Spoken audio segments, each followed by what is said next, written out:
Shalom saudara-saudara. 2 Korintus 2 ayat 12 mengatakan, ketika aku tiba di Troas untuk memberitakan Injil Kristus, aku dapati bahwa Tuhan telah membukakan jalan untuk pekerjaan di sana. Saudara-saudara, anak-anak Tuhan, hamba-hamba Tuhan, semuanya, hidup kita adalah melayani.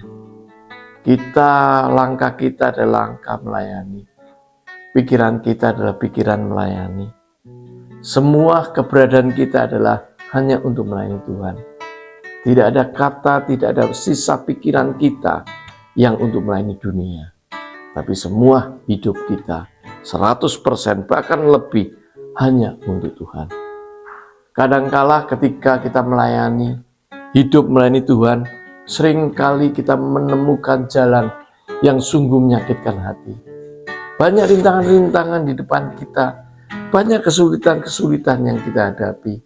Bukan cuma kesulitan dari dunia, tetapi kesulitan dari sekitar kita, bahkan sesama pelayan kita.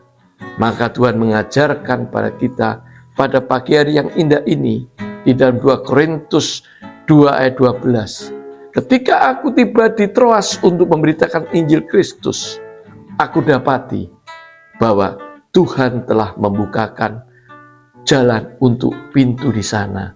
Saudara, kata-kata atau frasa membukakan jalan, di sini dikatakan aneomenos. Aneomenos ini menekankan membuka, tapi berikutnya ada kata tura, pintu. Jadi sebetulnya Tuhan membukakan pintu. Ketika kita masuk di dalam pelayanan, di dalam hidup kita bersama Tuhan, itu kita hidup bersama-sama di dalam rumah besar Tuhan. Dan ketika kita berjalan menyelesaikan persoalan-persoalan di dalam dunia dimanapun kita berada, maka persoalannya cuma satu. Apakah Tuhan membukakan pintunya atau tidak? Kalau Tuhan tidak membukakan pintunya, apapun yang kita lakukan adalah sia-sia. Pelayanan apapun yang kita lakukan adalah sia-sia. Tetapi kalau Tuhan pemilik pintu itu membukakan jalan, membukakan pintu, maka semua pelayanan hidup kita akan penuh berbuah, akan menghasilkan sesuatu yang luar biasa untuk memuliakan Tuhan. Saudara, marilah kita berpikir bahwa bagaimana caranya Tuhan mau membukakan pintu di dalam hidup kita. Tuhan mau membukakan pintu di dalam hidup kita.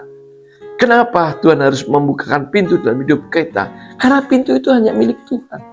Kita masuk di rumah di mana pintu itu Tuhan yang tutup. Itu Tuhan yang kunci. Kalau Dia tidak buka, bagaimana kita bisa masuk di dalam pelayanan Tuhan?